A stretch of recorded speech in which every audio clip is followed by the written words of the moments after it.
Love, it has been good to me this time around. Things were ever bound to change when it was found. Sugar never tasted sweeter on my lips. My heart is now intact and I can find no rest. This is love, yeah, love. Never known true love before. Seen so many counterfeits that left me on the floor. This is love, yeah, love. All will come to those who wait.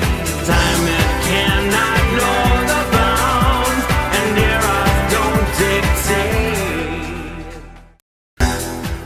Oh yes, you've guessed it. Now it's time for Xandermonium. So, Xander, it's back to you in the studio. Hello and welcome to Xandermonium, the talk show that does indeed get you talking. I'm Xander Gibb, and on today's show I'll be getting on my soapbox, London Calling with Jeff Kristian and Jason Prince, who talks to Ian Parker, and more of your questions in Ask Xander. More to come in a mere moment. So you can interact with me via Twitter. You can tweet me. My Twitter handle is @Xander Gibb. XANDERGIBB. Capital X, capital G. Don't forget the all important @ symbol so you can keep up to date with what's going on with the show. You can also add to the mailing list at xandergibb.com/contact. And now it's time for Xander's soapbox.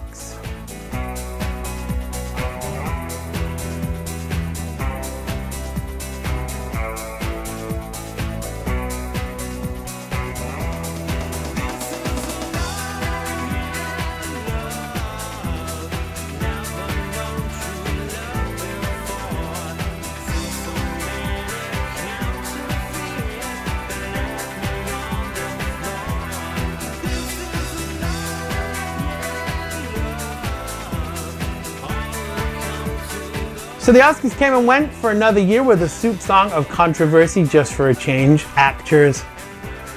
Now, of all the acting nominations, it seems there were no nominations for Black/African Americans.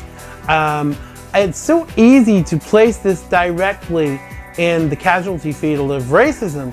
And in fairness, if I thought that it was the case, I would be the first one to raise a stink about it.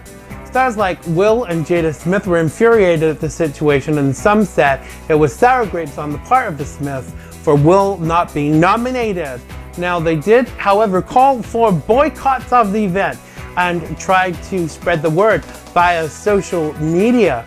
Now, Janet Hubert, who played Will Smith's Aunt Viv on The Fresh Prince of Bel-Air, weighed in and asked, how dare the Smiths suggest boycotts when some people still had their mortgages to pay and should not quite rightly be expected to boycott? Now, no stranger to controversy, Hubert herself parted the ways with the Fresh Prince production due to contractual issues and some being paid more than others. She took it to social media and offered a balanced approach in total contrast to the Smiths. Now, with all of the unrest regarding racial inequality, it really did seem timed and almost contrived, if you will, at a time designed to give maximum attention to the issue. Now, suggestions have been made that affirmative action / positive discrimination for you Brits out there should be applied to the Oscars and other award ceremonies, which is, frankly, defeating the whole object of giving awards, in my opinion. Now, kids in school often grow up entitled because everyone is given a prize, and in turn it encourages unreasonable expectations about life, the universe, and everything else, because not everyone is a winner. And to award mediocrity turns all awards ideologies on their head. Now, the minute the notion that one can attach affirmative action to artistic endeavors is nothing more than a folly. And whilst I'm fully in favor of equality, forcing recognition is really not the way forward. Now, we've seen the sheer pacification of so many things in these United States, and this has to be the last straw. Now, at the actual event, Chris Rock even did not step down, and instead chose to make the majority of his commentary about equality and stated that it was indeed a good job. He didn't have to be nominated to host, or it would have not have happened. He also generalized about cops being murderers and pistol whipping and the like, and he said, "Man, I counted at least 15 black people in the montage. I'm here at the Academy Awards, otherwise known as the White People's Choice Awards." Now, you realize they nominated hosts. I wouldn't have even got this job. You'd all be watching Neil Patrick Harris right now. No black nominees. People are like, "Chris, you should boycott. Chris, you should quit." How come it's only unemployed people that tell you to quit something? Now, I thought about quitting. I thought about it really hard, but I've realized they're gonna have the Oscars anyway. They're not gonna cancel the Oscars because I quit, Chris said. He also said, the last thing I need is to lose another job to Kevin Hart, okay? Why are we protesting the Oscars? It's the 88th Academy Awards, which means this no black nominees thing happened at least 71 other times. Now, you've got to figure out that it happened in the 50s and 60s. One of those years, Sidney Poitier didn't put out a movie. I'm sure there were no black nominees some of those years, 62 or 63. Black people did not protest. Why? Because we had real things to protest about at the time. We're too busy being raped and lynched to care about who won Best Cinematography. When your grandmother's swinging from a tree, it's really hard to care about Best Documentary or a Foreign Short. Rock, by the way, is drawing some fire for this joke, and his commentary continued in this vein throughout the whole night. And I ask you, how different was this from Beyonce's little cop-hating performance at the Super Bowl? Now, if we do not get away from this divide, there will be no turning back, and this slippery slope will cause us all to slide to the bottom. We cannot generalize about any section of the community, as the danger of generalizing is that someone will always be offended. We cannot change what has gone before, but we can change what is to come. And we need to see the light and stop the rot. What will you do? Yes, you watching right now. If you would like to get on your soapbox, send us your videos at xandergibb.com/contact. Please make sure they are MPEGs and no more than 5 to 7 minutes and no profanity, okay? Talking to you too, Claude. Stop your profanity. And now it's time for London Calling.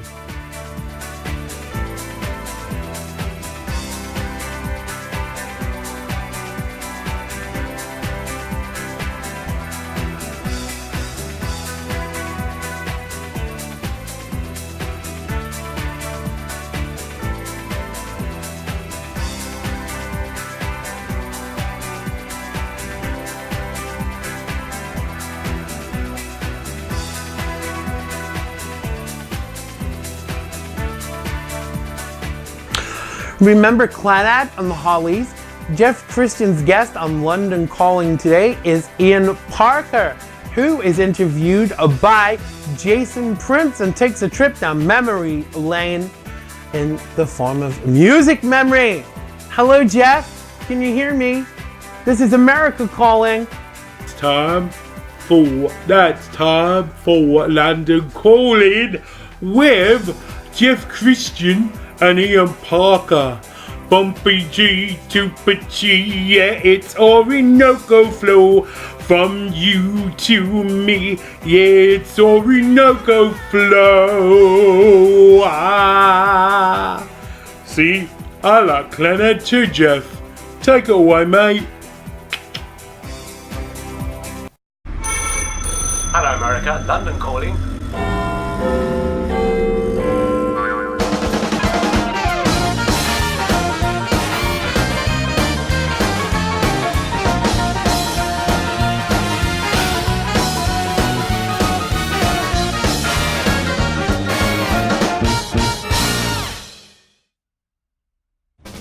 You know, some of us in this industry have to multitask, don't we? Sometimes it's the only way to get anything done, isn't it? I mean, look at me. I have to sing, present, act, write, produce. I'm bleeding knackered. How do other people cope? Perhaps Jason Prince can throw some light on it. Would you like a sugar cube? In my homeland, I was a neuroscientist, and you offered me a sugar cube. Well, if I told you I was here in the studio today with a live music legend, what would you think? You'd think I was here with Mr. Ian Parker. Hey Ian, how you doing? Brilliant, thanks Jason. Thanks for having me in your show. Thanks for joining us today. I know you're a busy guy and you're all over London this weekend, I know. But your history, reading about it, it just reads like a who's who of the music industry. The 3 Degrees, Tom Robinson, the Nolas, the Platters, the Drifters. It's incredible. What are these legendary musicians like to work with? Mostly a lot of fun. I have to say, I pretty much enjoy working with all those different artists, all of whom are so completely different, really. I think if you don't have fun and enjoy the music, there's no point in doing it, really.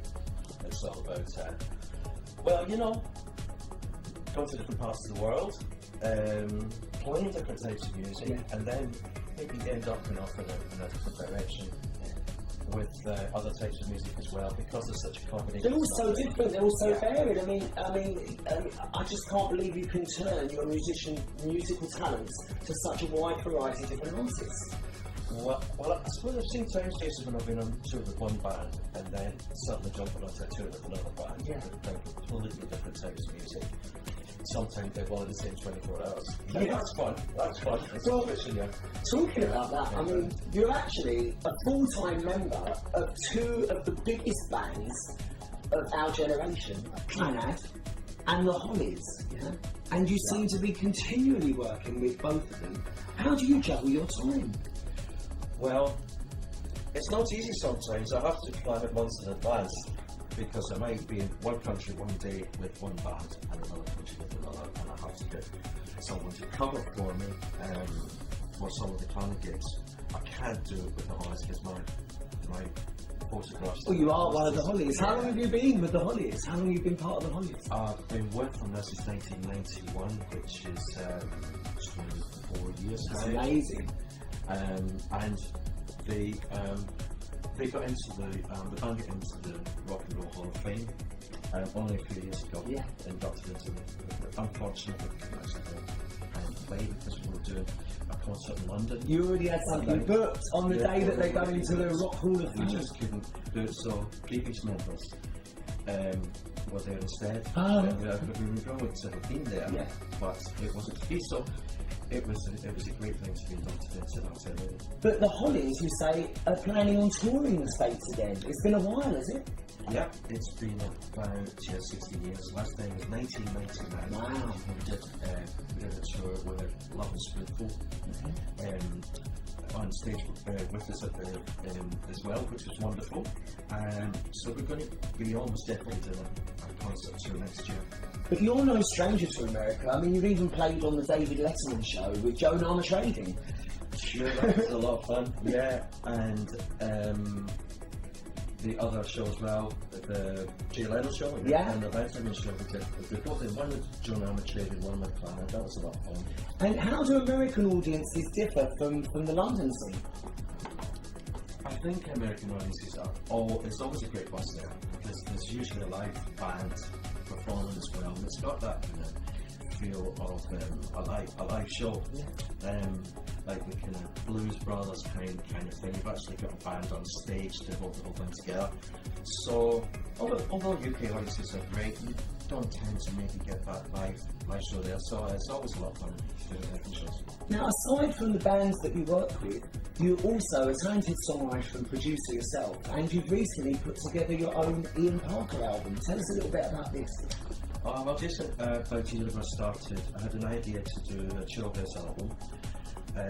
Each track being part of the world that we live in, basically being perhaps the present, the future, the jungle, the desert, whatever it might be, and write a track like Women of the Desert or that type of thing.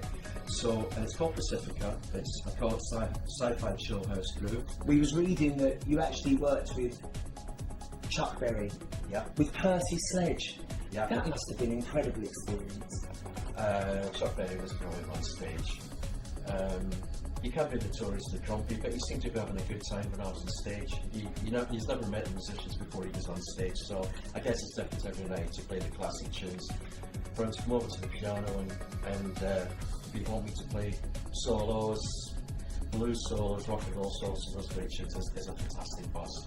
And Percy Sledge, well, when he sang When a Man Loves a Woman, Yeah. he used to disappear into the audience, and he's not very tall. He would disappear into the audience. He would never think he's going to come back, but miraculously always made it back onto the stage to be joined by his wife, Oh, that's singing lovely. When a Man Loves a Woman with him. So it's pretty cool. That's amazing. So what's on the horizon for Ian Parker? What's next? Next thing I have is, apart from promoting the album and starting to do more live stroke DJ gigs with that, going to be on tour with the Hollies in the UK, America, it looks like South Africa, Australia, New Zealand as well, and maybe some dates we're planning next year. Well, then you've got a very busy year ahead, Ian, and thank you so much for taking the time to join us today. It's been an absolute pleasure. That's it for this week. Back to you in the studios, Arnold. Confucius says, climb every mountain, swim every stream, follow every rainbow, till you find your dream. That was London Calling with Jeff Kristian and the fabulous Ian Parker, as interviewed by the one and only Mr. Jason Prince. Be sure to check them all out on social media. London Calling is produced in association with Mr. Binks Media. And now it's time for, you've guessed it, yes Claude, it's Ask Xander.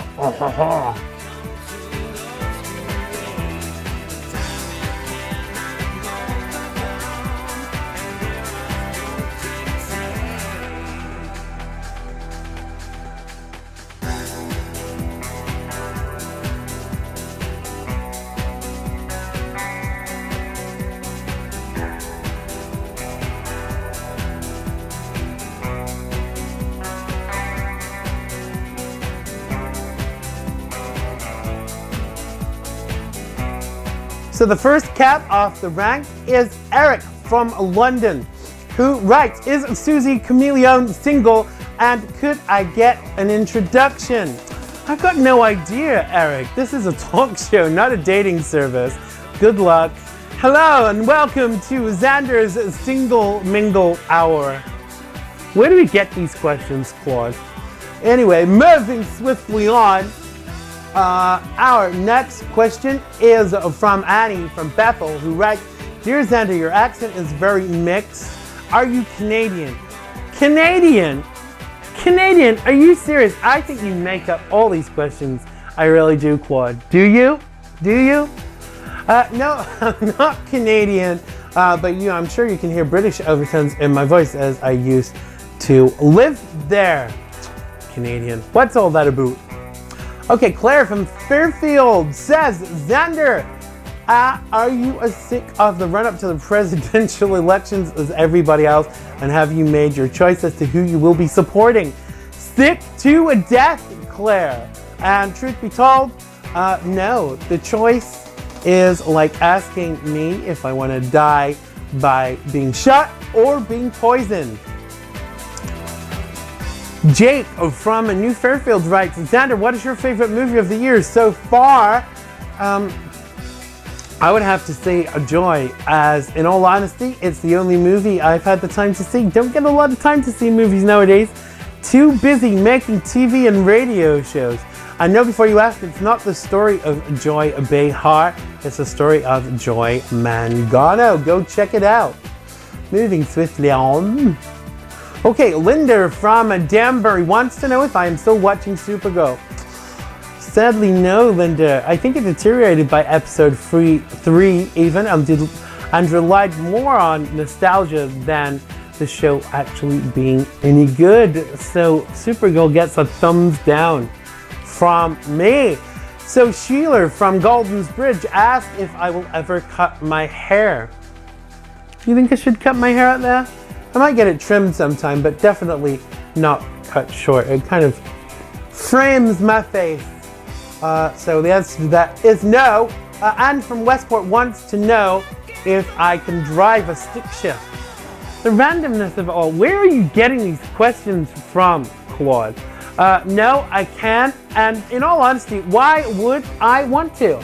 Well, there are automatic cars out there, and automatic transmissions are so easy to drive. Do we have time for one more question, Claude? We do? We do. Okay, great. Okay, last question is from Brian from Danbury. Xander, he says, yes, Brian. Did you enjoy Adele's recent off-key performances? Well, I thought there was actually only one off-key performance, and as the lady said, it was more pitchy than anything else. So let's go with that, because I know Adele is a fan of the show. We love you, Adele. Hello. Let's not go there. So yes, no. We will go with the word pitchy just to keep the peace. Thanks for your question, Brian, and thanks to all of you for sending your questions in. That's Ask Xander for another week. And as usual, you can send your questions and your comments to me at xandergibb.com/contact. That's xandergibb.com/contact. That's all down there right now. So that's Xandermonium for another week. Don't forget to join my mailing list at xandergibb.com and follow us on social media. Thanks to Jeff Kristian, Jason Prince, and musician Ian Parker. Thanks to Claude. Yes, Claude. Thanks to you and everyone who's worked on today's show. And most of all, thanks to you for watching. See you next time on Xandermonium. I love you all. Bye-bye. I'm the king of the castle and you're a dirty rascal. You are, you naughty boy. You are!